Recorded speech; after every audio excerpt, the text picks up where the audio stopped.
E aí pessoal, bom dia. Na aula de hoje nós vamos falar sobre a independência dos vice-reinos dentro das capitanias gerais e também da Nova Espanha. Nós estamos dando continuidade em si a um conteúdo que vem desde o período de emancipação desta América Hispânica até os processos de independência. Obrigado, continuem assistindo. Bom, reforçando em si algumas coisas que já foram ditas em aulas anteriores, o processo de independência, que tem como principal precursor dentro da América Latina o Haiti, ele é um processo que se dá através de um relacionamento que acaba tirando do posto Fernando VII em 1808. Fernando VII, que era em si o rei da Espanha. E por que ele saiu? Porque em determinados momentos, após o período da Era Napoleônica e o bloqueio continental que também surge em 1808, a Espanha, não só a Espanha, Portugal também, mas a Espanha acaba sendo contrária às ideias desse bloqueio continental de Napoleão. E Napoleão em si acaba retirando todas essas pessoas, obrigando essas pessoas a saírem dos seus países. Isso acontece com Fernando VII e acontece também com Dom João VI, que era o rei de Portugal. E aí nós estamos falando sobre um processo histórico conhecido como período joanino, a chegada da família real no Brasil. Chegada essa não como uma visita, mas porque eles foram expulsos da terra deles pelo dito cujo Napoleão Bonaparte, que era favorável ao processo do bloqueio continental e era contrário, junto com as ideias iluministas, de governos que estavam sendo regimentados ainda por reis. Então Napoleão tira Fernando VII do poder e acaba colocando o seu irmão, que era José Bonaparte. José Bonaparte se torna o novo rei da Espanha, por mais que ele fosse contrário às ideias do poder absolutista, mas ele coloca o irmão dele como rei. E a principal característica de José Bonaparte era uma formação política de caráter regimental, separatista e que traria consigo liberdades aos crioulos. Crioulos aqueles que eram nascidos dentro da colônia, mas que pertenciam a filhos, ou que eram filhos em si de espanhóis. Chapetones, espanhóis. Crioulos, filhos de espanhóis nascidos da colônia. Crioulos que não têm o mesmo direito que os chapetones. E como eu já havia dito, antes desse movimento separatista ter ocorrido, existiram também algumas revoltas, como a revolta do índio Tupac Amaru, que tinha como principal característica a libertação dos povos que compunham o Peru, que também era um espaço territorial que foi colonizado pelos espanhóis. Entre esses precursores da independência das colônias hispânicas, destaca-se também Francisco Miranda, que planejou a independência da Venezuela, mas que infelizmente traz o processo do fracasso. Eles não conquistam no primeiro momento. O processo de formação dos estados que compõem em si esta colônia espanhola, ela se dá pós-processo de independência da Nova Espanha e também das capitanias gerais, conhecida também como os vice-reinos. Todos esses processos estão interligados diretamente ao processo da independência. A primeira tentativa em si dessa emancipação ocorre no México em 1810 sobre a liderança de Miguel Hidalgo. Ela infelizmente não tem ainda vertigens ou características semelhantes ao processo de independência, porque ela não foi conquistada, infelizmente. Só que no ano de 1820 é declarado por Plano Iguala, baseado na Constituição Liberal de Cádiz, que cria uma monarquia católica constitucional com o rei da Espanha. Uma monarquia constitucional. O que seria uma monarquia constitucional? Uma monarquia constitucional nada mais é do que a ideia do despotismo, a ideia daquele sujeito que está no poder, mas automaticamente não tem poderes tiranos dentro do poder. É o despotismo esclarecido. É o rei que está lá, mas automaticamente não tem poder como rei. Existe uma constituição frente a este rei. E o rei não é em si o tirano frente à Constituição. Ele deve respeitar, obedecer essa Constituição.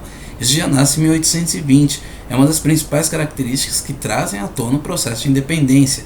Afinal, não existe mais o poder tirano de um rei frente às colônias. E em 1821, o general Augustin Iturbide proclama em si o processo da independência do México, que traz consigo o despotismo deste rei constitucional em 1823. E a monarquia se torna república. Uma coisa que é interessante: as colônias espanholas, diferente das colônias portuguesas, não passaram por um processo imperial. Elas deixaram de ser colônias e se tornaram repúblicas.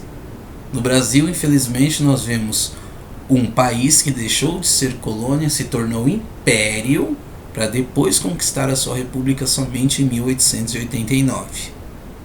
Bom, e como se deram em si essas características? Quais foram as características gerais desses movimentos de independência das colônias espanholas?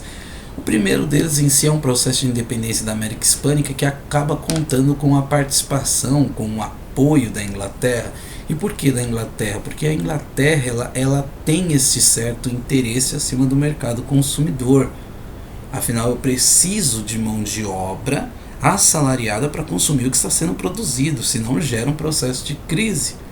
Outra característica também é o de caráter de fragmentação territorial, aonde existe um choque de diversos interesses de elites coloniais. Quais são as elites coloniais desse período? Principalmente Espanha e Portugal, mas nasce também uma corrida imperialista entre ingleses e franceses. Ingleses também têm colônias, 13 colônias que pertenciam aos Estados Unidos, que deixaram de existir graças ao processo de independência em 1776. Outra característica é o ponto de vista econômico. A independência em si ela acaba não rompendo os laços de dependência.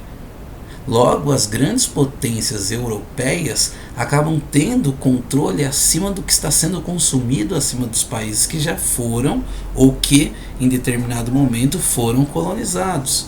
Isso está interligado diretamente às 3 vias do capitalismo: o capitalismo colonial, o capitalismo prussiano e o capitalismo clássico. O capitalismo clássico está interligado em si a esses países que compõem a Europa. E esses países em si, em virtude de tudo isso, acabam tendo controle acima do que é produzido e consumido. E como se dá este controle? Através da exportação de matérias-primas e importação de produto manufaturado. Como se dá esse processo de produção, exportação de matéria-prima e importação de produto manufaturado? Os países conquistaram sua independência, ok, legal, vocês conquistaram, parabéns, mas peraí, não é assim. Não é porque vocês são independentes que vocês vão poder produzir e consumir o que vocês produzem. A matéria-prima de vocês é nossa e vocês são obrigados a consumirem os materiais ou os produtos manufaturados por nós. E dentro do campo do plano político, os novos dirigentes em si acabaram excluindo qualquer forma de participação popular nas decisões políticas. Então, que república é essa? É onde não existe um rei, onde não existe um processo de colônia, ok, mas não existe participação popular. Bom, deixo vocês agora com 2 pequenas videoaulas falando sobre os principais personagens do processo da independência da América Hispânica: San Martín e Simão Bolívar. Prestem atenção, obrigado e bons estudos. A Espanha dominava a maior parte da América Latina no começo do século XIX. Em 1808, Napoleão derrubou o rei Carlos IV e colocou no lugar seu irmão José Bonaparte, o que mergulhou o império num caos político. Na mesma época, a Revolução Francesa e as independências dos Estados Unidos e Haiti inspiravam as elites locais das colônias, especialmente os crioulos, brancos nascidos na América. Apesar de serem grandes proprietários de terra, os crioulos tinham um poder limitado. Quem mandava de fato eram os chapetones, espanhóis de nascimento. Quando Napoleão ocupa a Espanha, os crioulos reagem e criam as juntas insurrecionais, que questionam a legitimidade do império e revelam antigas rivalidades em conflitos armados. Mas esse quadro muda com a restauração da monarquia em 1814. Fernando VII assume e coloca mais lenha na fogueira ao tentar reconquistar os territórios perdidos. E é aí que surgem os libertadores da América, Simón Bolívar e San Martín. Herdeiro de uma rica família crioula, Bolívar estudou em Paris e foi bastante influenciado pelo iluminismo. Era tão fã de Napoleão que assistiu pessoalmente à sua coroação como imperador. De volta à Venezuela em 1807, tenta por 2 vezes libertar a região do domínio espanhol, mas acaba indo para o exílio na Jamaica em 1815. De lá, ele negocia o apoio da Grã-Bretanha para a causa e escreve a famosa Carta da Jamaica, onde explica o grande projeto de união da América Espanhola. Mas Bolívar só alcança parte desse sonho em 1821, quando se torna presidente da Gran Colômbia, que corresponde hoje a Colômbia, Equador, Panamá e Venezuela. 5 anos depois, quase todo o continente já tinha declarado a independência, mas o sonho de Bolívar se mostrou incompatível com os interesses das elites e também dos Estados Unidos e da Inglaterra, que cobiçavam os novos mercados. Em janeiro de 1830, Bolívar renuncia à presidência. Meses depois, a Gran Colômbia se divide e o sonho bolivariano de uma América unida cai por terra. Para uns, ícone libertário, para outros, um militar aguerrido. Bolívar morreu em dezembro do mesmo ano, decepcionado com os rumos do continente. Mas o que ficaria para a história seria a imagem do conquistador, espalhada em cidades e monumentos mundo afora.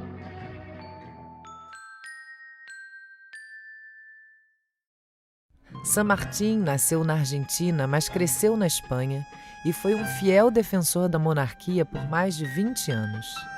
Depois da invasão da Península Ibérica por Napoleão, lutou contra a ocupação francesa e se tornou tenente-coronel. Mas a fidelidade à coroa termina em 1812, quando decide voltar à América e se juntar à luta pela independência na Argentina. San Martín era um grande estrategista. Depois de vencer batalhas importantes no sul, percebeu que a independência só estaria garantida quando os espanhóis saíssem também do norte. Lima, capital do Peru, era o centro do poder espanhol na América. Chegar até lá por terra era impossível, e San Martín planejou uma verdadeira cruzada pelos Andes, libertando o Chile no caminho e chegando ao Peru pelo mar. A marcha começou em 1817 com quase 5.000 homens. Depois de vencer as batalhas de Chacabuco e Maipú, em plena cordilheira, as tropas tomaram a cidade de Santiago em 1818.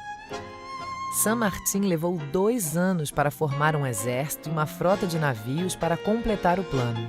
Em setembro de 1820, desembarcou no litoral peruano, mas só tomou a capital 10 meses depois.